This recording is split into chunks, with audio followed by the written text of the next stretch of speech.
Hola, Dios te bendiga, espero que estés muy bien. Bienvenido, bienvenida al canal. Seguimos avanzando en nuestro desafío diario de leer la Biblia de tapa a tapa en un año, intentando seguir avanzando juntos, y hoy vamos a leer dos libros completos de los profetas menores, que es Abdías y Jonás. Y así Dios nos hablará al respecto de estos dos pequeños cortos libros con un mensaje bien dirigido. Oremos y comencemos.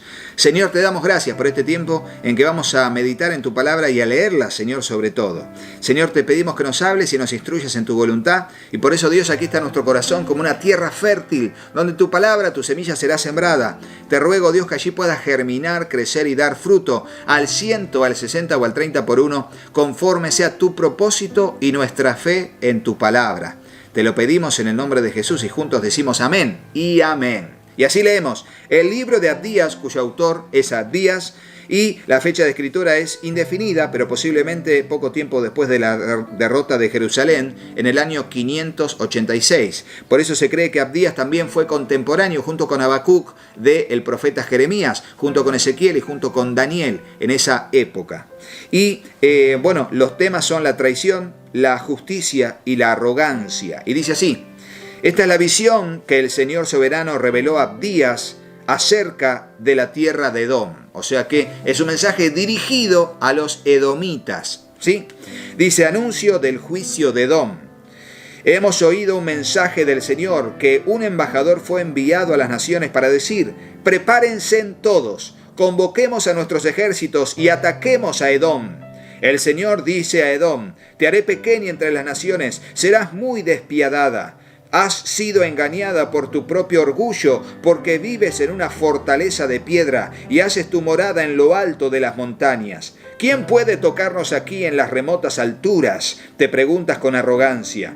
Pero aunque te remontes tan alto como las águilas y construyas tu nido entre las estrellas, te haré caer estrepitosamente, dice el Señor. Si vinieran ladrones en la noche y te robaran, ¿qué desastre te espera? No se llevarían todo. Los que cosechan uvas siempre dejan unas cuantas para los pobres, pero tus enemigos te aniquilarán por completo. Registrarán y saquearán cada rincón y cada grieta de Edom. Se llevarán hasta el último de los tesoros escondidos. Todos tus aliados se volverán contra ti y ayudarán a expulsarte de tu tierra. Te prometen paz mientras traman engañarte y destruirte. Tus amigos de confianza te tenderán trampas y ni siquiera te darás cuenta. En aquel día ni una sola persona sabia quedará en toda la tierra de Edom, dice el Señor, pues destruiré en las montañas de Edom a todos los que tengan entendimiento. Los más poderosos guerreros de Temán sentirán terror, y todos en las montañas de Edom serán exterminados en la masacre. Versículo 10, titulado Causas del castigo de Edom. Escuchen: a causa de la violencia con la que trataste a tus parientes cercanos de Israel, el maltrato hacia Israel es una de las causas, te llenarás de vergüenza y serás destruido para siempre. Cuando tus parientes fueron invadidos, te mantuviste al margen y te negaste a ayudarlos. Los invasores se llevaron su riqueza y echaron suertes para repartirse Jerusalén, pero tú actuaste como un enemigo de Israel. ¿No debiste alegrarte cuando desterraron a tus parientes a tierras lejanas? ¿No debiste gozarte cuando el pueblo de Judá sufría semejante desgracia? ¿No debiste hablar con arrogancia en ese terrible tiempo de angustia? ¿No debiste saquear la tierra de Israel mientras ellos sufrían semejante calamidad? ¿No debiste regodearte de su destrucción mientras sufrían semejante calamidad? ¿No debiste robar sus riquezas mientras sufrían semejante calamidad? ¿No debiste pararte en la encrucijada para matar a los que intentaban escapar? ¿No debiste capturar y entregar a los sobrevivientes en su terrible tiempo de angustia? Destrucción de Edom, restauración de Israel, es el título del versículo 15 en adelante. Se acerca el día cuando yo, el Señor, juzgaré a todas las naciones paganas. Como le hiciste a Israel, así se hará contigo. Todas tus malas acciones recaerán sobre tu cabeza. Así como te tragaste a mi pueblo en mi monte santo, así tú y las naciones vecinas se tragarán el castigo que derramaré sobre ti. Sí, todas las naciones beberán, se tambalearán y desaparecerán de la historia. Sin embargo, Jerusalén será un refugio para los que escapen. Será un lugar alto y el pueblo de Israel regresará para proclamar su herencia. El pueblo de Israel será un fuego violento y Edom un campo de hierba seca. Los descendientes de José serán una llama que rugirá a través del campo devorándolo todo. No quedará nadie con vida en Edom. Yo, el Señor, he hablado.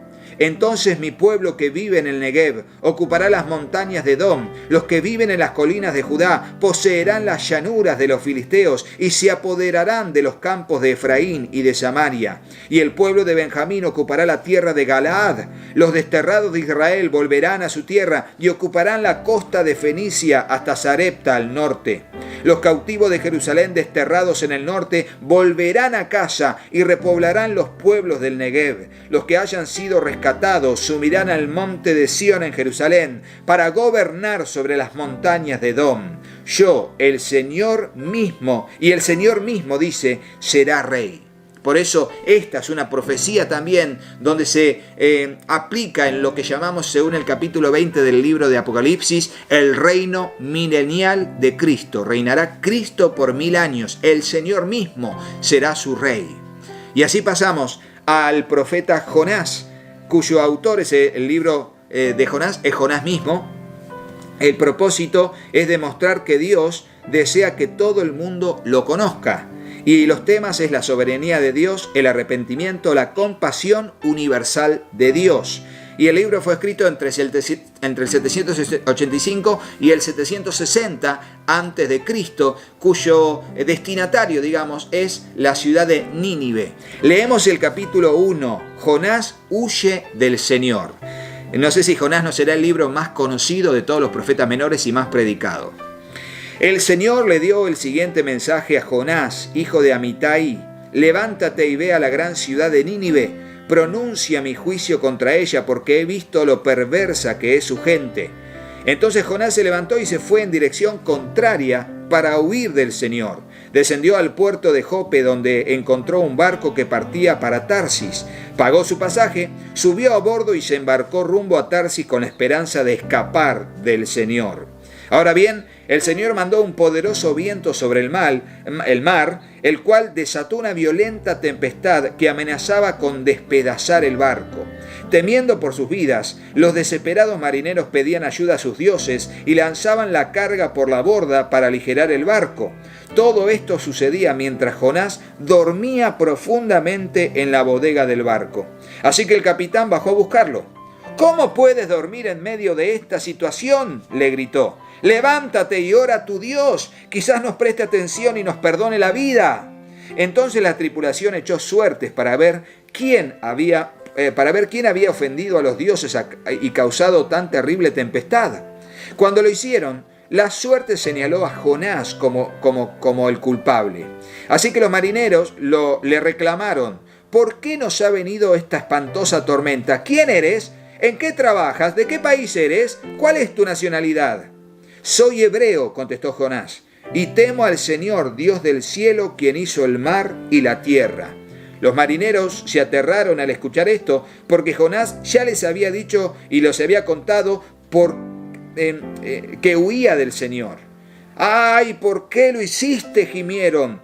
Como la tormenta seguía empeorando, le preguntaron: ¿qué debemos hacer contigo para detener esta tempestad?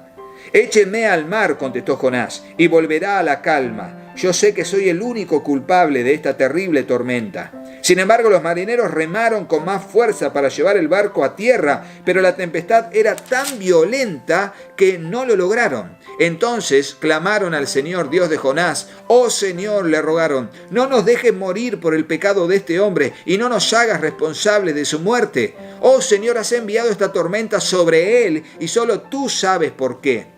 Entonces los marineros tomaron a Jonás y lo lanzaron al mar embravecido, y al instante se detuvo la tempestad. Los marineros quedaron asombrados por el gran poder del Señor. Le ofrecieron un sacrificio y prometieron servirle. Hubo una conversión ahí. Se convirtieron, por lo menos de palabra, a través del acto del sacrificio y de la promesa, servirle a Dios. Entre tanto, el Señor había provisto de un gran pez, que un gran pez se tragara a Jonás, y Jonás estuvo dentro del pez durante 3 días y 3 noches. Capítulo 2. Oración de Jonás. Entonces Jonás oró al Señor, su Dios, dentro del interior del pez y dijo: en mi gran aflicción clamé al Señor y Él me respondió. Desde la tierra de los muertos te llamé y tú, Señor, me escuchaste. Me arrojaste en las profundidades del mar y me hundí en el corazón del océano. Las poderosas aguas me envolvieron, tus salvajes y tempestuosas olas me cubrieron. Entonces dije: oh Señor, me has expulsado de tu presencia. Aún así volveré a mirar hacia tu santo templo. Me hundí bajo las olas y las aguas se cerraron sobre mí. Las algas se enredaban en mi cabeza. Me hundí hasta las raíces de las montañas. Me quedé preso en la tierra cuyas puertas se cierran para siempre. Pero tú, oh Señor mi Dios, me arrebataste de las garras de la muerte. Cuando la vista se me escapaba, recordé al Señor. Elevé mi oración sincera hacia ti en tu santo templo. Los que rinden culto a dioses falsos y dan la espalda a todas las misericordias de Dios. Pero yo te ofreceré sacrificios con canto de alabanza y cumpliré todas mis promesas, pues mi salvación viene solo del Señor. Entonces el Señor ordenó al pez escupir a Jonás sobre la playa. Y ahí vemos cómo, en señal de arrepentimiento, Dios manda a ese pez a que vuelva a dejar a Jonás vivo en la playa. Jonás va a Nínive, capítulo 3, dice así, versículo 1. El Señor habló por segunda vez a Jonás: levántate y ve a la gran ciudad de Nínive y entrega el mensaje que te he dado.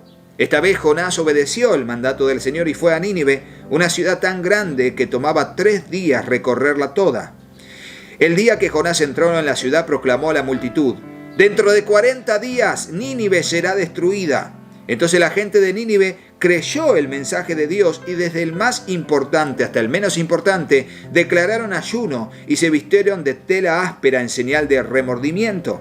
Cuando el rey de Nínive oyó lo que Jonás decía, bajó de su trono y se quitó sus vestiduras reales, se vistió de tela áspera y se sentó sobre un montón de cenizas. Entonces el rey y sus nobles enviaron el siguiente decreto por toda la ciudad: nadie puede comer ni beber nada, ni siquiera los animales de las manadas o de los rebaños. Tanto el pueblo como los animales tienen que vestirse de luto y toda persona debe orar intensamente a Dios. Apártense de sus malos caminos y abandonar toda su violencia. ¿Quién sabe? Puede ser que todavía Dios cambie de parecer, contenga su ira feroz y no nos destruya. Cuando Dios vio lo que habían hecho y cómo habían abandonado sus malos caminos, cambió de parecer y no llevó a cabo la destrucción con que los había amenazado. Y ahora leemos el capítulo 4 y final del libro de Jonás y de la lectura de hoy. Dice así: enojo de Jonás por la misericordia del Señor es el título. Y dice: este cambio de planes molestó mucho a Jonás y se enfureció. Entonces le reclamó al Señor: Señor, ¿no te dije antes de salir de casa que tú harías precisamente esto? Por esto huí a Tarsis. Sabía que tú eres un Dios misericordioso y compasivo, lento para enojarte y lleno de amor inagotable. Estás dispuesto a perdonar y a no destruir a la gente. Quítame la vida ahora, Señor. Prefiero estar muerto y no vivo si lo que yo predije no sucederá. Y el Señor le respondió: ¿te parece bien enojarte por esto? Entonces Jonás se fue al oriente de la ciudad e hizo una enramada. Luego se sentó bajo la sombra de la enramada mientras esperaba ver lo que le acontecería a la ciudad. Ahora bien, el Señor Dios proveyó de que una planta frondosa creciera allí, y pronto extendió sus anchas hojas sobre la cabeza de Jonás y lo protegió del sol. Esto le trajo alivio y Jonás estuvo muy agradecido por la planta. Pero Dios también proveyó un gusano. Al amanecer del día siguiente, el gusano se comió el tallo de la planta, de modo que se marchitó. Así que todo el sol se intensificó. Dios proveyó un viento abrasador del oriente para que soplara sobre Jonás. El sol pegó sobre su cabeza hasta que se sintió tan débil que deseaba morirse y exclamó: «Es mejor morir que vivir así». Entonces Dios dijo a Jonás: «¿Te parece bien enojarte porque la planta se murió?». «Sí», replicó Jonás, «estoy tan enojado que quisiera morirme». Entonces el Señor le respondió: «¿Sientes lástima por una planta, aunque tú no hiciste nada para que creciera? ¿Creció rápido y murió rápido?». Pero Nínive, que tiene más de 120.000 habitantes que viven en oscuridad espiritual, sin mencionar todos los animales, ¿no debería yo sentir lástima por esta gran ciudad? Y fíjense cómo Dios, a través de lo que le estaba pasando al profeta, y a través de la calabacera o de esta planta, que un día está y otro día se marchita, y cómo Jonás se sintió mal por la planta, cómo Dios le dice, yo también me siento mal por este pueblo, y se arrepintió.